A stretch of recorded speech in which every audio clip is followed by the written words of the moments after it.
necesitas mecanismos de complementarios. No vas a depender exclusivamente de solar, no vas a depender exclusivamente de eólica, no vas a depender ni siquiera exclusivamente de nuclear. Bueno, en el caso de nuclear sí. La cuestión es que nuclear involucra sí un costo fijo alto, pero hoy en día con las nuevas tecnologías, en cómo se ha avanzado en limpieza, para que tengan una idea, ustedes se recordarán que antes tenían que procesar el uranio, ¿no? Y el uranio genera un desperdicio altamente contaminante.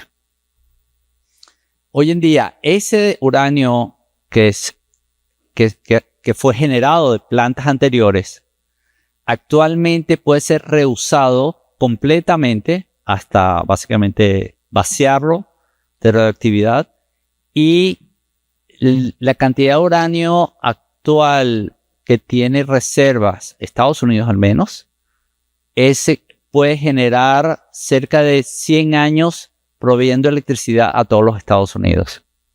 Es decir, tienes una capacidad de economías de escala que no habíamos visto en mucho tiempo. Estamos hablando de plantas de generación de energía eléctrica, yo diría como de una cuarta generación. Es realmente fascinante. Yo llevo apenas 3 años estudiando un poquito sobre este tema de generaciones de fuentes alternas como la energía nuclear. Si te sirve de referencia, hay un programa un poco self-made, ¿no? De Bill Gates, sobre la vida de Bill Gates, y 3 contribuciones que ha hecho Bill Gates, que él ha pretendido. Uno que tiene que ver con vacunas, otro que tiene que ver con sistemas sanitarios, ¿no? Y el tercero tiene que ver con energía nuclear. Puedes ver ese programa en Netflix y te da una idea, al menos como un abreboca para lecturas posteriores. Hay varios autores muy fascinantes. Si quieres, luego te puedo dar alguna referencia sobre energía que se han desarrollado en los últimos años y son fascinantes. Sí, toda la experiencia me generaba la duda de por sí la generación de energía es un tema para los que pueden desarrollar la inteligencia artificial, y pues tiene más brevemente los más tontos. Mi pregunta es, ¿cuál es la infraestructura necesaria para operar una máquina? Porque no lo puede hacer en su casa, necesita un edificio completo con un procesador grandísimo. Todo depende de la escala.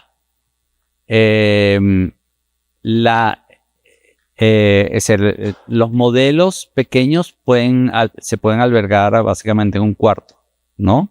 La cuestión es que son modelos de prueba.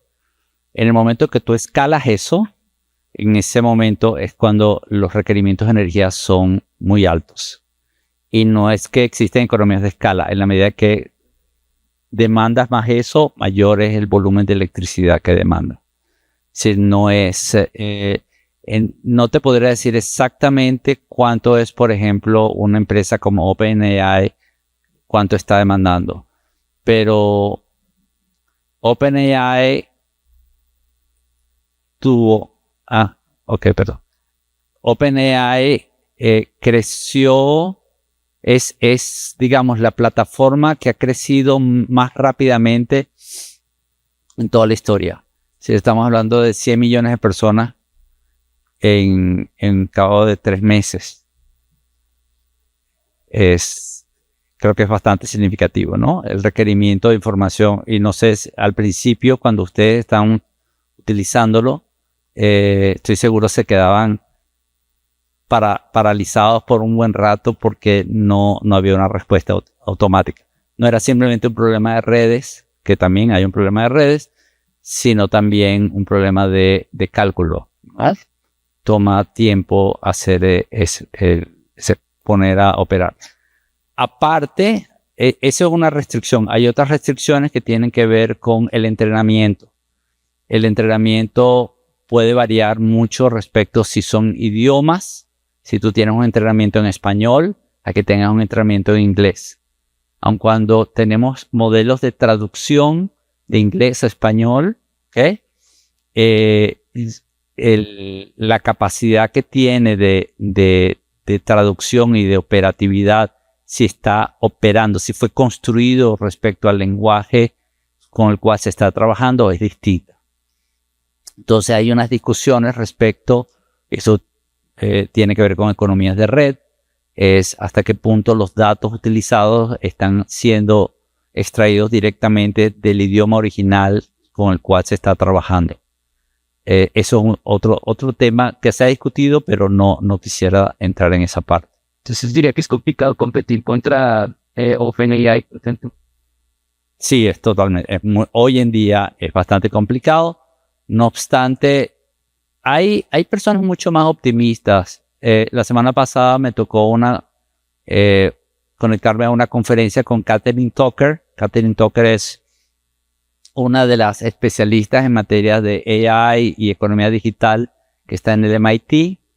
Y Catherine Tucker me parece que es extremadamente optimista en el sentido de que, por ejemplo, ella considera que en el MIT, por decir un centro, creo que está un poco sesgada, ¿no? Hay cientos de personas, según ella, que están entusiasmadísimos de salir al mercado y tener su propia aplicación de inteligencia artificial, ¿no? El tema es que tú puedes tener muchos iniciadores, ¿no? Muchos emprendedores. No obstante, escalar eso y establecer el escalamiento es indispensable. Y aquí vamos a verlo en un momento, si tiene que ver un tema de competencia.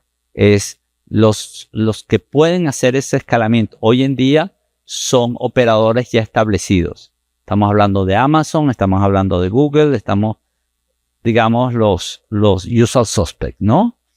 Que ya tenemos hasta acrónimos de cada uno de ellos, ¿no? Entonces, sí juega un rol importante el escalamiento. Que tú puedas sacar muchos módulos, sí es posible, incluso del mismo. Luego vamos a hablar de el otro problema, que es si el lenguaje es abierto, open source, o closed source, ¿no? Entonces, en el contexto de open source, tienes mayor creatividad, puedes tener mayor competencia, como por ejemplo en el caso de OpenAI, una de las características es que tienes submódulos, ¿no? Y dentro de cada uno de esos módulos tú puedes ir desplazando nuevas. Hoy en día se cuestiona y volviendo un poco a la pregunta la primera persona que preguntó al inicio, sí efectivamente cómo monetizar mucho de eso, porque el sistema el lenguaje abierto, como lo plantea OpenAI, es que la monetización no opera de manera directa, es decir, no te cobra directamente por eso, ¿no? Entonces, si hay un tema, allá había una pregunta. Ok. No, pero go ahead. Sí, hay algo de eso. No creo que es del todo similar en el sentido de sí hay problemas de seguridad en el contexto de criptomonedas, pero creo que se restringen más a lo personal, ¿no? En el contexto de AI, el problema de seguridad, y estoy hablando de seguridad no solamente personal, sino seguridad nacional para los países, es mucho más sofisticado, ¿no? E institucional, ¿no? Más allá de los errores que no te dijo un paper que no existe o que te sacó un número que no era, etcétera, etcétera. Hay problemas porque eso es un problema de aprendizaje. Los otros problemas que estamos planteando no son problemas de aprendizaje. Simplemente que estás entregando cierto tipo de información estratégica que puede caerte encima, es decir, puede ir contra ti, se puede devolver, ¿no? Con mucha furia. En el caso de los mecanismos de seguridad que se están planteando, resaltan 3 elementos, ¿no? ¿Cómo van a ser esos elementos? Es algo que todavía es parte de la discusión, que son elementos de seguridad, ¿no? Elementos de transparencia, ¿ok? Y de uso ético de las plataformas, ¿ok? Ahora, ¿qué significa eso? hay varios planteamientos, así como conocen lo que es el DMA, el Digital Market Act en Europa. Es una regulación particularmente para datos, ¿no? Datos personales en mercados digitales. Entonces, se está planteando un Digital Market Act para el contexto de inteligencia artificial. El mismo Elon Musk, conocido ya por sus brincos y otras cosas más, ha planteado la necesidad de establecer mecanismos regulatorios. ¿Qué significa eso? Significa que sea necesario que las agencias, los entes que utilizan inteligencia artificial, muestren con cierto grado de transparencia cómo están operando estos algoritmos. Particular, en el contexto de competencia económica tiene una implicación muy específica, ¿no? Como por ejemplo algo que ustedes están ahorita viendo, que es colusión algorítmica, ¿no? Si la posibilidad o no de la colusión algorítmica y cómo frenarla o cómo detectarla, ¿no? Eso es uno de los temas que se está discutiendo. Que yo te diga que en este momento, mañana va a salir el Digital Market Act para inteligencia artificial, no lo sé. Eso es parte de la discusión hoy en día en los foros de una manera muy intensa. Me tenías una pregunta.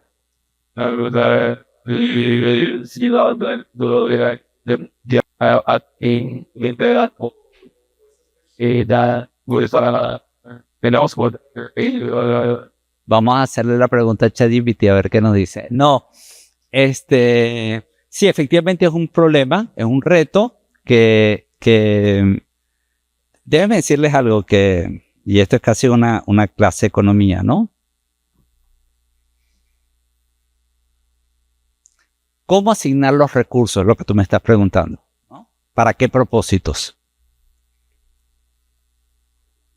Nosotros tenemos distintos mecanismos a través de los cuales asignamos recursos. En mi casa, usualmente es mi esposa quien asigna los recursos. ¿No? Ella dice, vamos a utilizarlo en esto, o en esto, en esto, ¿no? Y digo, yo quiero tal cosa. No, eso no se puede hoy, ¿no? O mi hijo, yo quiero tal cosa. No, no se puede hoy. ¿Okay? Es decir, hay un central planner, ¿no? Que asigna los recursos. En otros contextos tienes el Estado, que usualmente el presupuesto nacional lo designa a través del levantando la mano un conjunto de senadores o diputados que responden a los intereses de cierta comunidad. ¿Okay? Hoy en día, los mercados, en términos generales, no voy a decir que todos los mercados, pero en términos generales los mercados son los que nos han mostrado hacia dónde dirigir nuestros esfuerzos. Entonces, desde el punto de vista del desarrollo de la inteligencia artificial, creo que el mercado va a seguir siendo uno de los elementos fundamentales para determinar hacia dónde van a ir dirigidos esos recursos. Que va a estar restringido respecto al tipo de regulación, sí. Pero cualquier regulación excesivamente astringente nos va a imponer una restricción natural al desarrollo y a la innovación. Hay un paper de David Evans que se llama algo así como el congelamiento a la innovación en Europa, donde muestra que Europa básicamente se ha quedado atrás en lo que se refiere a innovación debido al exceso de regulación. ¿Ven? De hecho, les recomiendo que le echen un vistazo a un informe que se conoce como el informe Draghi, que salió hace aproximadamente como un mes, en el cual Draghi fue encargado para hacer un análisis de la innovación en Europa, de la innovación y la productividad, y tratar de elevar esos dos elementos en Europa. Y bueno, y su diagnóstico efectivamente señala que Europa no crece y no es lo suficientemente innovadora debido a un exceso de carácter regulatorio. ¿Okay? Entonces, alguien me preguntó, antes de entrar acá, me decía, pero tú estás de acuerdo con la inteligencia artificial y con el libre mercado. Le digo, mira, yo soy laissez-faire, lo que tú quieras, ¿ok? Yo pienso que la innovación y la creatividad del hombre excede cualquier imaginación posible.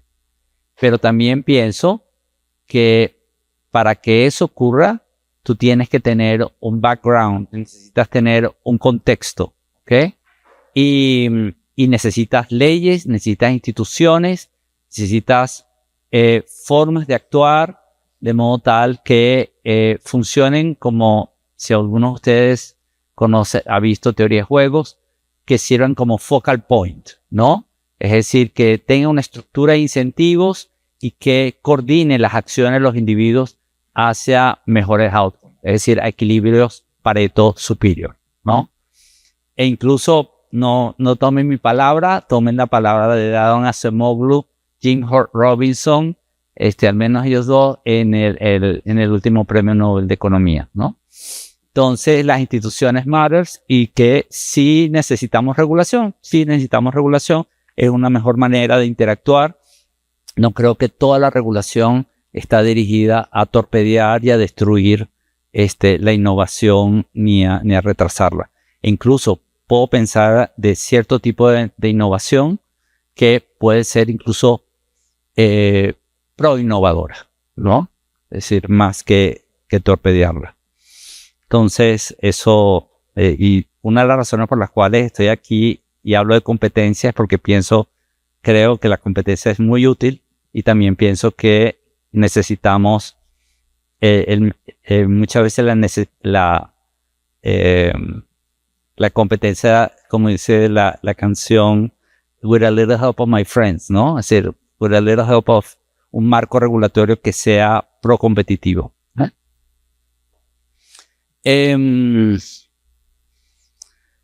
Esto está lento, pero aquí vamos. Luego está el tema relacionado con... creo que estoy en tiempo, ¿no? Es una hora, sí, está bien. Pero voy a tratar de acelerar un poco, ¿no? Esta parte no voy a tocarlo porque sí es un tema muy específico de Estados Unidos. Bueno, esto es lo que me había referido hace un rato con respecto a las fuentes energéticas y acuíferas. Por cierto, la parte de agua, todo el mundo le sorprenderá, pero tiene que ver con el enfriamiento de los sistemas eléctricos, ¿no? Y el punto central de aquí es tratar de establecer un equilibrio entre, por lo que es un lado, la innovación y por otro lado es la seguridad nacional. Pero luego vamos a ver otros elementos importantes.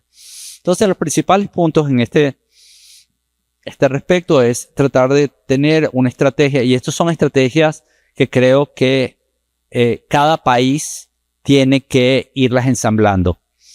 No creo que es simplemente de los países desarrollados. No estoy diciendo que, y eso es otro tema que he discutido mucho, particularmente en los mercados digitales. Muchas veces nosotros vemos que está de moda los mercados digitales en Estados Unidos y nosotros nos ponemos a discutir y decimos que hay un problema de mercados digitales, ¿no? Hay un problema de mercados digitales en Europa y nosotros también nos traemos el mismo problema para nuestros países. Nosotros no tenemos innovación, mano, ¿ok? Entonces creo que tenemos que empezar a ver exactamente cuál es el tipo de economías que nosotros tenemos, hasta qué momento nosotros dependimos y encontrar realmente los problemas que efectivamente nos son más cercanos, ¿ok? Hoy en día hay muchos estudios sobre mercados digitales y me parecen extraordinarios, me parece buenísimo que hagamos estudios de esta naturaleza. De hecho, COFESE ya ha hecho varios estudios, pero creo que hay problemas de la economía de otro tipo de sectores que son más dramáticos para nuestras sociedades que simplemente los mercados digitales. Y no estoy descalificando los mercados digitales, creo que son espectaculares y necesitan algunas veces unos push para su mejora. Está el tema entonces el apoyo a la producción nacional. Muchos países van a tratar de cerrar sus fronteras y hacerlas menos competitivas o con menos posibilidades de entrada a otros operadores, en la medida en que van a estar tratando de preservar la innovación y los elementos esenciales para el desarrollo de esas industrias dentro de cada país. En segundo lugar, las colaboraciones van a ser entre colaboraciones de países muy específicos. Es decir, esto no va a ser información que va a ser de libre circulación. Es decir, no son códigos que van a ser fácilmente intercambiados en los mercados internacionales. En tercer lugar, las inversiones en energías y en sistemas resilientes va a ser muy importante, particularmente en los temas de cybersecurity, de los cuales no he hablado en este momento, pero que tienen que ver, por ejemplo, el establecimiento de centros de datos de un país en otro país, ¿no? Y eso. Y finalmente, el tema del comportamiento y el desarrollo ético en la inteligencia, en el uso y despliegue de inteligencia artificial. Bueno, ya entrando un poquito ya en temas de competencia, déjenme. Está bonito, ¿no? Gracias a inteligencia artificial. El equilibrio entre la innovación y la regulación en inteligencia artificial y qué implicaciones tiene esto, ¿no? Entonces, en primer lugar, hay preocupaciones respecto a problemas antimonopolio en el sector de inteligencia artificial. Hay temas igualmente relacionados con política industrial e infraestructura, problemas, el equilibrio entre la innovación y la regulación, que ya lo hemos comentado brevemente. Un reto muy importante es el uso de código abierto versus código cerrado. Sabemos que el código abierto viene acompañado de mayor innovación, ¿ok? Mientras que el código cerrado preserva por motivos de seguridad y incluso de dominancia en cierto tipo de mercados, es más conveniente para ciertas empresas. El problema con los códigos abiertos es cómo tú monetizas ese tipo de inversión, ¿no? Obviamente, la instalación de estándares, particularmente cuando tienes una industria de estándares, juega un rol importante. Pero, por otro lado, hay ciertos mercados en los cuales no te interesa que otros compartan tu estándar, sino tú te mantienes como sistema cerrado. Vean, por ejemplo, el caso, cuán distinto es la estrategia, por ejemplo, de Google, ¿no? Con sistema de Android, ¿no? Que es mucho más generalizado. Si ustedes ven el número de aplicaciones de Android versus el número de aplicaciones de iOS, estamos hablando, la última vez que lo vi era como 3 veces el número de Android versus el otro caso. Ahora, en uno posiblemente tiene mercado o productos de mayor calidad, ¿ok? Pero un mercado totalmente cerrado, ¿no? Y con una base de consumidores mucho más pequeña. A pesar que en todas las películas todo el mundo parece que tuviera un Mac. Alguien le está regalando un Mac a todos los actores. Y el tema que ustedes ya lo hemos hablado, que, bueno, no lo hemos hablado, ustedes lo han discutido y yo he trabajado un poquito en ello, es el tema de colusión algorítmica, ¿no? Y las manipulaciones que pueden haber en el mercado. Ahorita vamos a hablar sobre eso. Está el tema de propiedad intelectual. Eso es otra rama que es muy compleja, no lo voy a tocar acá. Y las implicaciones de eso. Entonces, en relación a las preocupaciones de monopolio, como les decía, a una pregunta que me es, hoy en día la única manera de hacer escalable los startups, ¿no? Es a través de grandes compañías que puedan masificarlo rápidamente. Las empresas que tienen esa posibilidad de masificación, esa concentración de poder en términos de centros de datos, en términos de nube, es decir, en términos de infraestructura, son pocas, ¿ok? Y la pregunta es, en este caso, ¿cómo manejar la asociación estratégica entre ellas? Está obviamente el peligro, y eso es un peligro que lo han manifestado mucho las autoridades en Estados Unidos, es la adquisición, ¿no?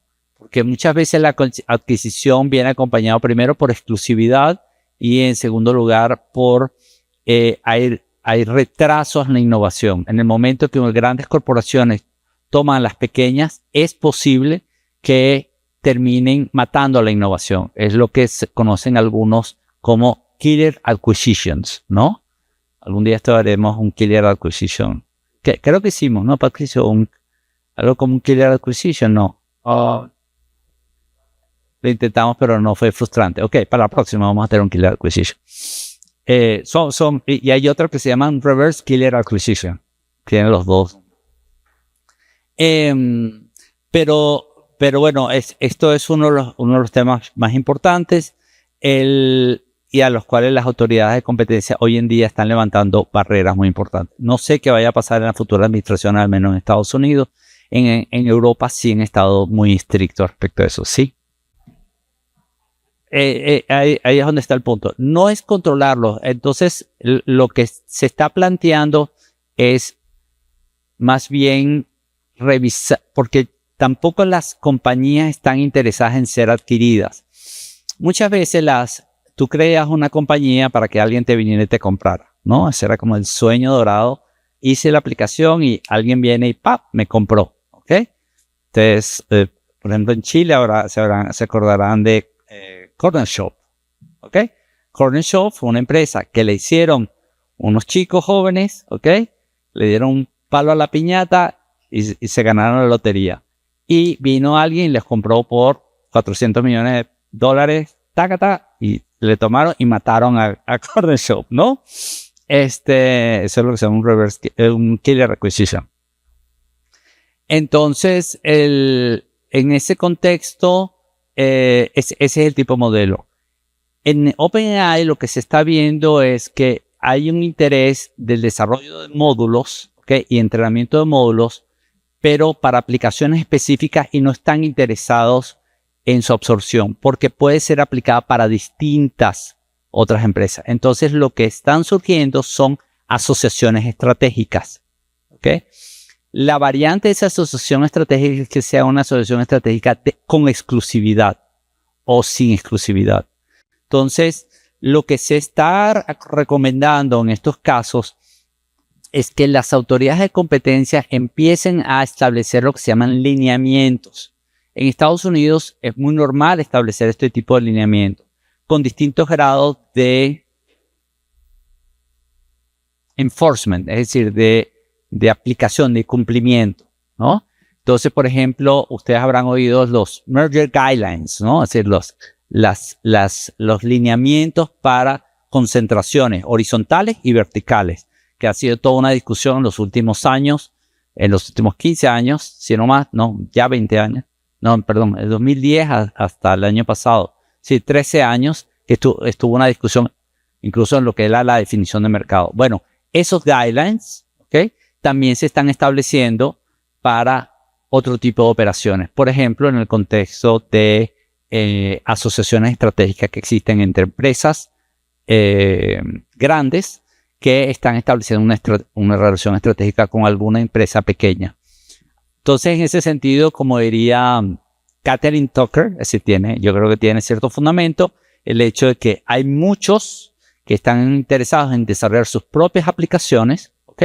Pequeñas empresas, pero con propósitos muy específicos de aplicaciones muy específicas de inteligencia artificial, no necesariamente que aplica para todo el universo, ¿sí? No, la inteligencia artificial generativa de igual manera tiene aplicaciones muy específicas. Si no es que es un automatón que nos va a matar todo, es decir, no es Terminator. Es toda inteligencia artificial finalmente, y es muy interesante porque eso fue toda una discusión, porque originalmente pensaban que inteligencia artificial iba a ser como una especie de Google, ¿no? Que iba swipe everything, ¿no? Es decir, se iba a llevar a todos los mercados de una vez. Y ellos mismos tampoco lo vieron, ¿no? Y se dieron cuenta, no sé si saben que una de las escuelas más avanzadas de inteligencia artificial, incluso donde sale el background propagation, la tecnología del background propagation, viene de una universidad canadiense, no viene del Silicon Valley, ¿no? De hecho, el premio Nobel que recientemente se otorgó por el tema de inteligencia artificial aplicado en física es un ex profesor de la Universidad de Toronto, Originalmente era profesor en la Universidad en Carnegie Mellon, pero no le gustaba que se utilizaran sus aplicaciones para temas de guerra. Entonces se mudó a la Universidad de Toronto. Y su alumno fue el que es uno de los miembros de OpenAI, uno de los desarrolladores de OpenAI.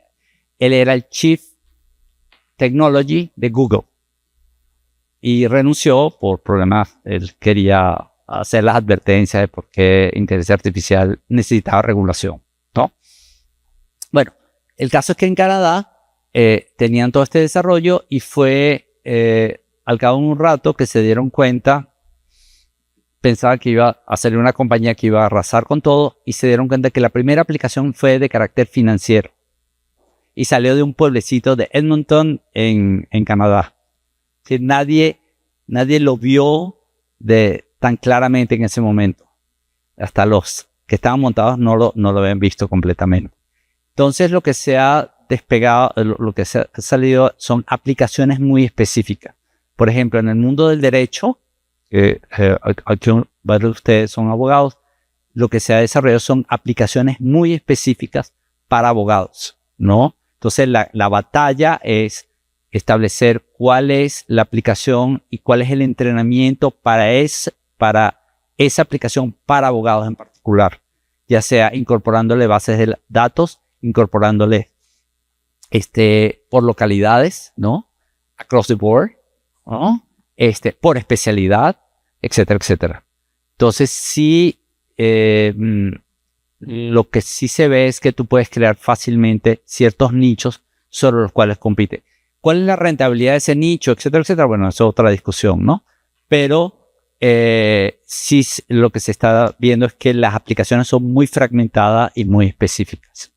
Es decir, no un modelo general que abarque cualquier cosa no va a tener la suficiente penetración, es decir, no va a tener el suficiente entrenamiento, particularmente porque necesita bases de datos que cada vez se especialicen cada vez más, ¿no? Valga la redundancia.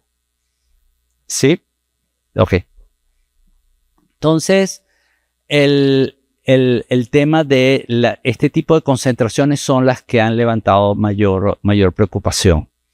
Y la necesidad del establecimiento de guidelines, ¿no?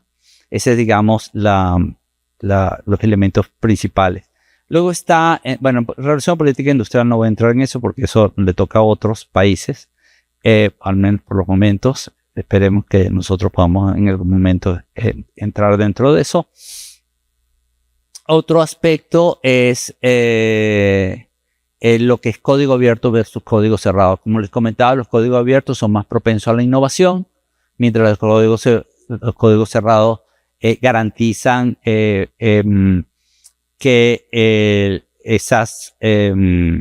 la innovación sea patentada, pero limitan la innovación. Aparte que hay temas de seguridad asociados con el con sistemas abiertos, ¿no? Eso, ¿hasta qué punto sea una discusión en el contexto de competencia? Creo que sí. Eso creo que sí es un elemento importante. Y puede ser tema de discusiones particularmente en casos de medidas, ¿no?, que exigen las autoridades de competencia. Luego está el tema de colusión algorítmica, que ya ustedes saben más que yo sobre colusión algorítmica. Bueno, no está saldada la discusión. Que es cómo determinamos colusión algorítmica. Ya ustedes vieron que es posible que agentes aprendan, ¿no? Incluso con estrategias muy básicas. Ustedes tuvieron el algoritmo, ¿no?, en el cual simplemente por imitar al otro, puedo establecer una relación. Sin embargo, puedo establecer tests que me permitan, comentaba, hay criterios que se utilizan, por ejemplo, ustedes conocen deducción e inducción, ¿no? Bueno, hay criterios que se llaman aducción, es decir, en el sentido, si tú tienes 5 hipótesis, ¿no?, y eliminas 4 de ellas, la última es la que te queda. Puede decir, no hay, suponiendo que estas 5 hipótesis son mutuamente excluyentes, ¿no? Entonces, como alguien severamente citó a Sherlock Holmes, De hecho, así empieza uno de los textos de Sherlock Holmes. Y quien está utilizando el término de abducción, por cierto, de quien lo tomé, es de uno de los especialistas en competencias más importantes del DOJ hasta hace unos años. Se llama Greg Warden. No sé si alguna vez han oído los modelos de simulación de mergers, ¿no? Bueno, él es uno de los creadores de esos modelos. Y él es uno de los propulsores de este modelo de abducción, que es un término estadístico, by the way. Entonces, y aquí surge el tema de regulación ex ante, ¿no? Es decir, hasta qué punto sea necesario establecer algún tipo de lineamientos o leyes en particular donde las empresas que estén utilizando algoritmos de inteligencia artificial tengan que someterlos a un escrutinio, ¿no? Y que sea de alguna manera público para las autoridades de competencia. Eso plantea otros problemas, que es hasta qué punto yo necesito, y algunos de ustedes como abogados me pueden ayudar en eso, o me pueden ilustrar, es hasta qué punto una empresa estaría en la obligación de dar toda su información respecto a la innovación, ¿no?, que está utilizando. Hasta qué punto eso no entra en un riesgo de violación de propiedad industrial, ¿no? Es decir, que haya una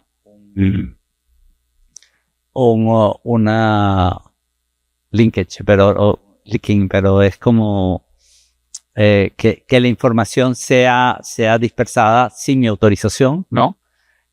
Y algo más terrible es hasta qué punto los mismos agentes de competencia están en capacidad de entender qué es lo que se está ocurriendo ahí, ¿no? Les voy a contar un caso. No sé si ustedes han oído de un economista que se llama Máximo Motta. Habrán oído al menos en su libro de competencia económica. Bueno, Máximo fue el encargado. Recientemente se ratificó una multa que se le imputó sancionó a Google por una conducta en Europa en el 2017. Finalmente el Tribunal de la Unión Europea lo ratificó, la multa, y el encargado de la teoría de daño, etcétera, etcétera, fue Máximo Motta, cuando él era Chief Economist del Digicom en Europa. Y uno de los temas que nos presentaba, eso hace ya varios años atrás, era que en el momento que se sentaron a trabajar con la gente de Google, no entendían absolutamente nada de lo que les estaban hablando. ¿Okay? ¿Por qué? Porque todo estaba establecido en términos de códigos, ¿no? Eso fue una de las razones por las cuales ellos, incluso tanto la Unión Europea como el CMA en Inglaterra, crearon unas posiciones que son el Chief Technology, ¿no? Si tienen un especialista en tecnología que ve todos los temas de carácter digital.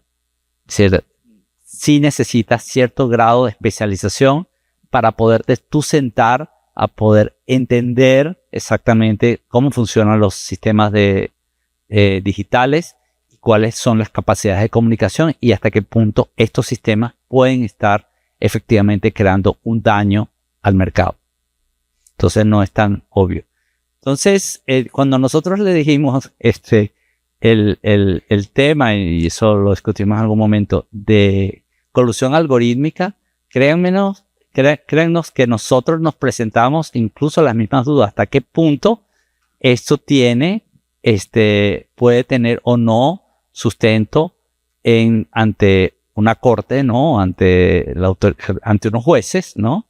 Que efectivamente hay una colusión, ¿cómo la puedo probar? ¿Cuáles son los elementos que necesitarías para probar que esta colusión existe?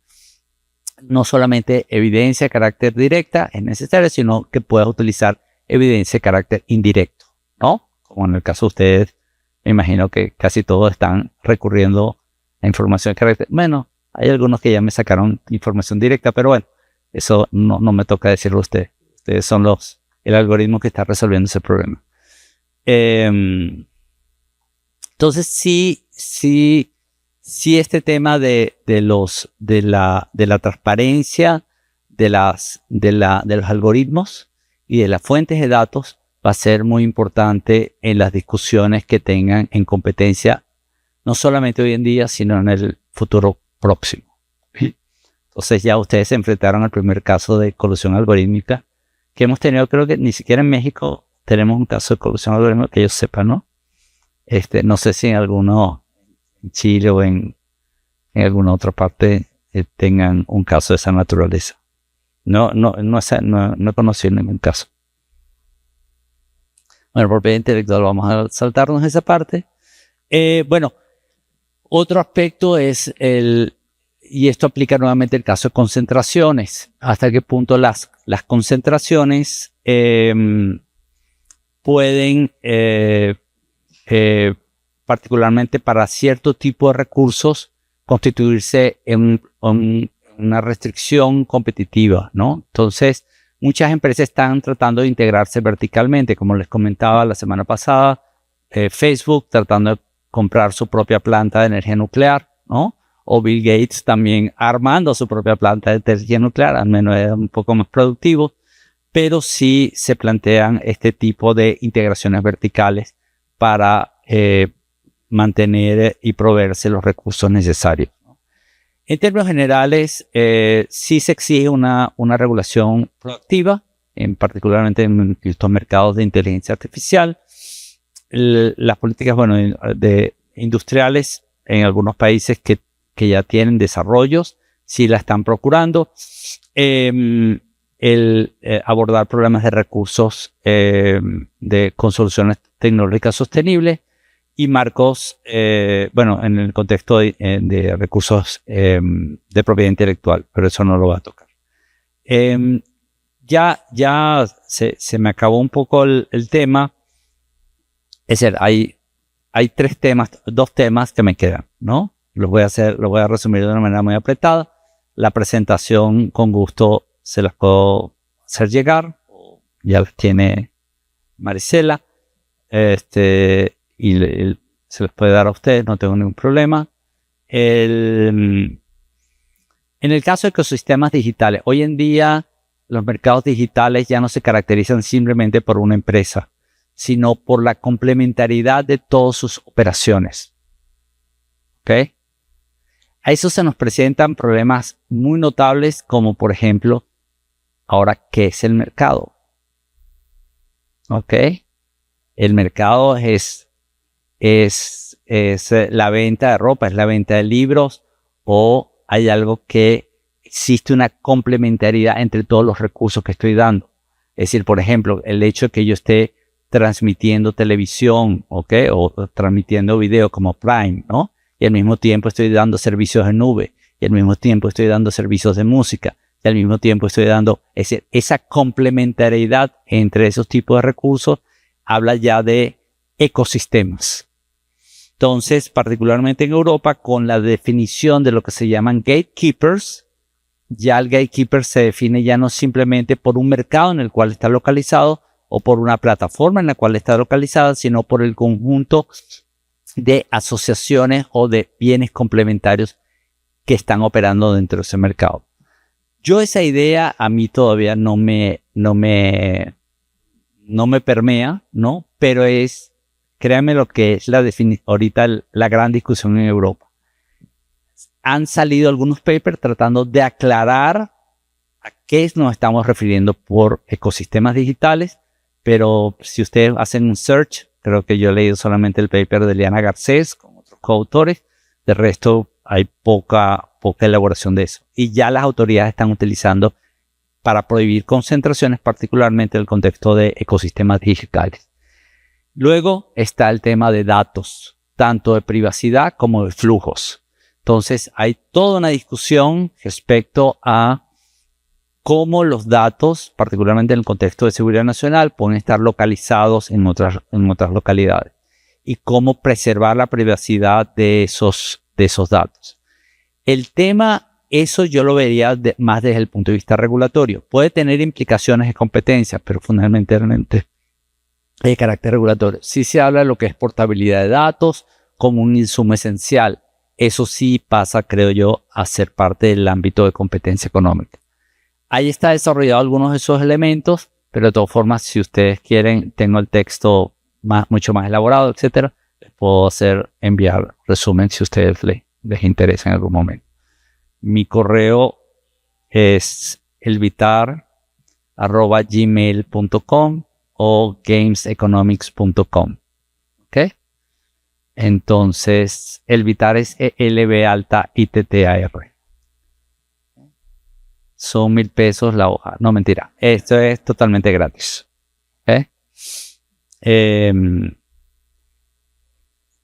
No sé si tienen preguntas. Esto es para rato. Aquí yo me puedo quedar un día hablando sobre esto, ¿no? Pero y no vamos a llegar a nada, sino simplemente es información, ¿ok?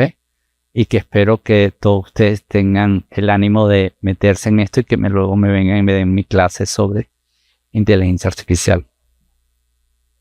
O le preguntamos a ChatGPT. Perdón. Mira, esa es una discusión que tenemos hace un rato. Yo escribí un pequeño artículo junto con Elisa Mariscal sobre ese tema. Y tiene que ver con cuál es el valor de los datos. ¿Ok? Te hago referencia no solamente a nuestro artículo, sino hay un artículo de Julian Wright. Wright es WRIGTH o HT, o no, creo que es TH. Él es un profesor de la Universidad de Singapur, junto con Sergio Heigu, un H, profesor en BU. Incluso tiene una versión, si me escribes, te lo puedo enviar, es una versión que lo tiene en Harvard Business Review, que es así como muy light, ¿no? El artículo fuerte es bastante matemático, pero el punto que ellos tratan de establecer es, o que nosotros también tratamos de establecer es, hasta qué punto los datos, ¿no?, son valiosos o no. Hay datos que pueden ser excesivamente valiosos, hay datos que son totalmente useless, ¿ok? Por ejemplo, hay unos monitores de temperatura en las casas, ¿no?, que son digitales. Eso, la temperatura que tenga yo en mi casa y la temperatura que tengas tú en tu casa, no puedo sacar mucha información, ¿ok? No puedo extrapolar a partir de eso, ¿ok? Como me decía una vez un agente de un famoso retailer en México, decía, yo con la información de un consumidor no hago un mercado. Necesito tener un montón grande de agentes para poder extrapolar información. En cambio, para la diferencia, un 1% de diferencia de datos que tiene Bing con respecto a las localizaciones georreferenciales en una ciudad entre Bing y Google, es un mundo de diferencia. ¿Ok? Para uno no se puede imaginar que un 1% sea tan relevante. Para ellos es muy, muy relevante. Entonces hay ciertos elementos que hacen que esos datos, hasta los momentos, representen una ventaja estratégica para las empresas desarrollarla. Por ejemplo, en el contexto de sistemas de información, y como dice Carlos, no me dejará mentir aquí, Carlos, los sistemas de información financiera, ha habido toda una discusión hasta qué punto los datos de los clientes deberían ser información pública de cualquiera, ¿no? Y no solamente reservarlo. Sin embargo, en el momento que llegan esos datos a, por ejemplo, los buros de crédito se dedican a refinarlos, a limpiarlos, a procesarlos, a extraer información, ¿ok? Entonces, la primera parte sí es raw data, ¿no? La segunda parte tiene valor agregado ese procesamiento. Entonces, depende el valor de esos productos, depende incluso de la etapa en la cual está la elaboración y el procesamiento de ese tipo de datos. Es decir, no creo que sea de ex ante decir, este dato sí lo es, este dato no lo es, no. E incluso hay algunos datos que están ingrained, están ensamblados sobre el mismo algoritmo que los elabora. Entonces, hasta desde ese punto de vista, resulta ser complejo para un regulador separar el dato del procedimiento, ¿no? No sé si es suficientemente claro. Bueno, ahorita le pregunto a ChatGPT a ver qué me dice, pero mi primera aproximación es, aquí no hay una receta muy clara, pero principios de estudiar, ¿no? Sí tenemos que entender exactamente cómo funcionan los modelos de lenguaje natural, de modelos de Large Language Model, ¿no? El LLM, entender de qué naturaleza se trata, por qué me responden, por ejemplo, pregunto una vez lo mismo y lo vuelvo a preguntar y me da respuestas levemente distintas, pero sí nos da respuestas levemente distintas, que es cuando un modelo falla, ¿qué significa la alucinación? Si son elementos muy básicos, pero que nos van a ir construyendo un poco la idea de cómo funcionan, ¿no? En segundo lugar, creo que tener la posibilidad de invertir en términos de problemas de agencia es muy importante. Una de las discusiones, y no sé, eso no lo hemos tocado, pero hasta qué punto el hecho de que dos algoritmos se estén coordinando y se aprendan a coordinarse, es responsable la agencia que lo haya creado, ¿no? Creo que desde el punto de vista legal, he hablado con tipos de abogados y nos dicen, mano, si tú creaste el algoritmo, tú eres responsable del algoritmo. Si tú eres responsable del daño que haya causado. ¿Okay? Otros me dicen que no, que hay un limited liability. Es decir, hay un límite hasta donde el creador de ese algoritmo tiene responsabilidad sobre lo que puede hacer ese algoritmo. Es una discusión que creo que cae dentro del ámbito de lo que significa agencia desde el punto de vista desde el punto de vista del derecho, ¿no? ¿Sí? Hasta donde tú tienes responsabilidad sobre las creaciones que tú estás realizando, ¿no? Ahí se le paso el cargo aquí a Carlos José.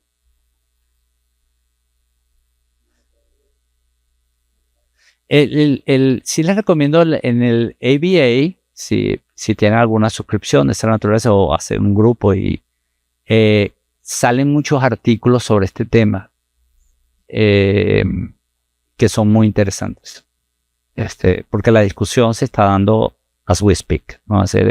Lo que les estoy diciendo es que la discusión está todo lo que da en este momento.